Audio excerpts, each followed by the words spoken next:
সালটি 2010। স্থান দিল্লির Mayapuri scrap market, এশিয়ার সবচেয়ে বৃহত্তম স্ক্র্যাপ মার্কেট। প্রতিদিন হাজার হাজার টন স্ক্র্যাপ লোহা এবং অন্যান্য মেটাল কেনাবেচা চলে এখানে। 8ই এপ্রিল সকাল থেকেই একের পর এক সরকারি গাড়ি ঢুকতে দেখা যায় মায়াপুরী মার্কেটে। সাধারণ মানুষ বাড়ি, ঘর, দোকান থেকে রাস্তায় বেরিয়ে আসে, কিন্তু ওরা কিছু বুঝে উঠছিল না যে কি হচ্ছে। ঠিক একই সময়ে দিল্লি এইমস হসপিটালে একের পর এক 8 জন পেশেন্ট ভর্তি হওয়ার খবর আসে, যাদের আশ্চর্য সিমটম দেখা যায়। মাথার চুল উঠে যাওয়া, হাতে পায়ের নখ হলুদ হয়ে যাওয়া, গায়ের চামড়া কালো হয়ে যাওয়ার মতো। এরা প্রত্যেকেই মায়াপুরী স্ক্র্যাপ মার্কেটের কর্মী। ডাক্তাররা প্রাথমিকভাবে অনুমান করে যে এরা কোনো ভয়ঙ্কর তেজস্ক্রিয়তার শিকার হয়েছে। একটু সময়ের পেছনে যাওয়া যায়। সাল 1968। কানাডা থেকে গামা সেল 220 নামে একটি গামা রেডিয়েটার ক্রয় করে দিল্লি ইউনিভার্সিটি। সাধারণভাবে এই মেশিনটি গামা রশ্মি নির্গমন করে। এই মেশিনে কোবাল্ট 60 নামে একটি তেজস্ক্রিয় ধাতু ব্যবহৃত হয়, যা গামা রশ্মি নির্গমন করায়। ক্যান্সার এবং অন্যান্য জটিল রোগের রিসার্চ করার জন্য এই মেশিনটি ক্রয় করে দিল্লি ইউনিভার্সিটি। কিন্তু দশকের পর দশক না ব্যবহৃত হয়ে মেশিনটি স্থান পায় ইউনিভার্সিটির একটি স্টোর রুমে। 2010 সালের 26শে ফেব্রুয়ারি ইউনিভার্সিটির পক্ষ থেকে নিলামে বিক্রি করা হয় এই মেশিনটি। হরচরণ সিং ভোলা নামে মায়াপুরী মার্কেটের এক ব্যবসায়ী কিনে নেয় এই মেশিনটি, এবং পরে উনি আবার গিরিরাজ গুপ্তা নামে এক ব্যবসায়ীকে বিক্রি করেন মেশিনটি। ইনি আবার দীপক জেন নামে এক ব্যক্তিকে বিক্রি করে মেশিনটি। दिल्ली यूनिवर्सिटी से केमिस्ट्री डिपार्टमेंट से ओपन ऑक्शन में खरीदी।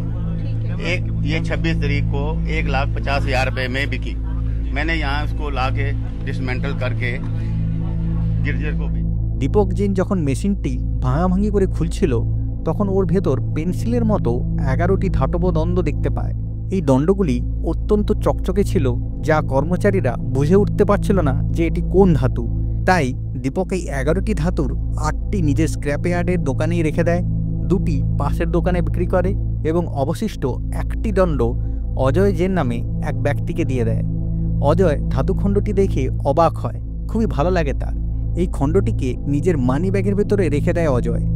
তারপর শুরু হয় অসুস্থতা। একের পর এক স্ক্র্যাপ ইয়ার্ডের কর্মচারীরা অসুস্থ হতে থাকে। অজয়ও হসপিটালে ভর্তি হয়। আসলে এই পেন্সিলের মতো ধাতব দণ্ডটি আর কিছু না, এটি কোবাল্ট 60, যা অত্যন্ত তেজস্ক্রিয় একটি ধাতু। অজ্ঞানতায় এই তেজস্ক্রিয় ধাতুটি মার্কেটের যেখানে যেখানে গিয়েছে সেখানে সেখানে তেজস্ক্রিয়তা ছড়িয়েছে, ফলে মানুষ অসুস্থ হয়ে পড়েছে। সবচেয়ে ভয়ঙ্কর বিষয় যে অজয় এই ভয়ঙ্কর তেজস্ক্রিয় ধাতুটি নিজের পকেটে রেখে দিনের পর দিন ঘুরেছে। মার্কেট থেকে এই তেজস্ক্রিয় ধাতু উদ্ধারের জন্য 8ই এপ্রিল সরকারি অফিসাররা মার্কেটে নেমে আসে।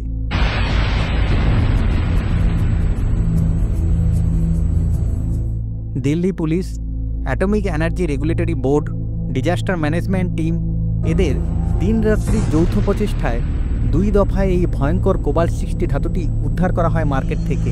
সময় লাগে মোট 5 দিন।